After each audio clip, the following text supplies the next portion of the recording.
Vernier calipers are precision measuring instruments used to measure external dimensions, internal dimensions, and depth with high accuracy. They are commonly used in engineering, machining, and material science applications. In this video, I will clearly explain the parts of Vernier calipers and demonstrate how you can take accurate measurements step by step. First, let us identify the main components. We have a fixed internal jaw and a fixed external jaw. We have internal movable jaw and we have external movable jaw. The movable jaw slides along the main scales. The main scale provides the primary measurement.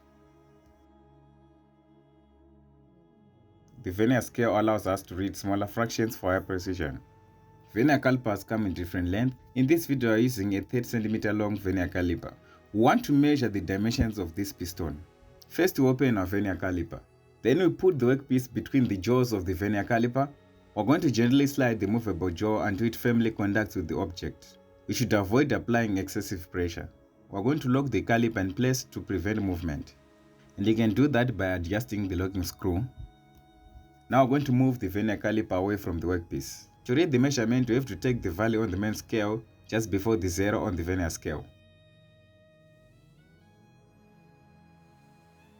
In this case, it's 4 cm or 40 mm. Next, we move on to the vernier scale. Now we need to find the vernier division that aligns perfectly with the line on the main scale.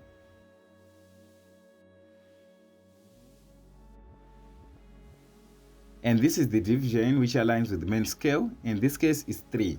Now we have to multiply this vernier division by the least count and add it to the main scale reading to obtain the final measurement. You may be confused by the term least count, but it's pretty simple.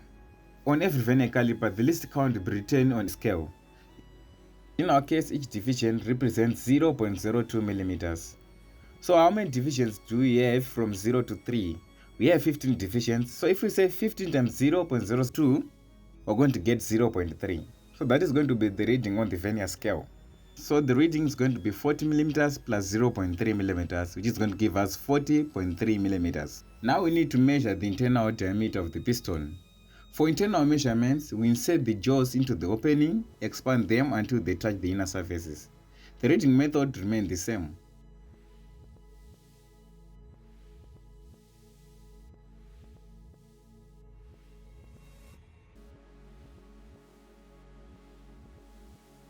The reading on the main scale is 33 since we look at the value before 0 on the vernier scale. Now we need to find the division which aligns with the main scale. And as you can see, we have none here. So we have none here. None here.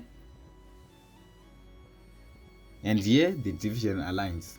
The easiest way is to multiply 9 times 5 divisions, then add 3. If we do that, we're going to get 48. And we can multiply 48 by 0.02, which is our least count, and get 0.96.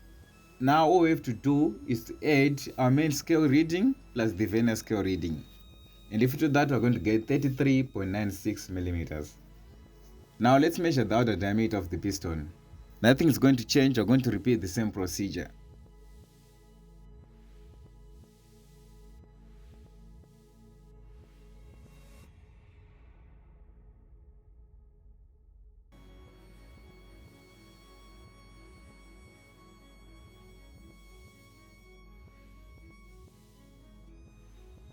The value on the main scale is going to be 93 since we're going to look on the value before 0 on the vernier scale.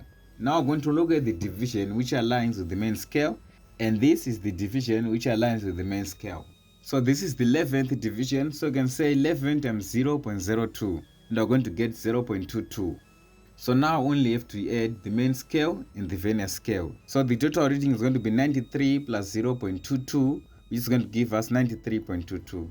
High quality videos like this take a long time to make. Just show appreciation by subscribing, liking and sharing.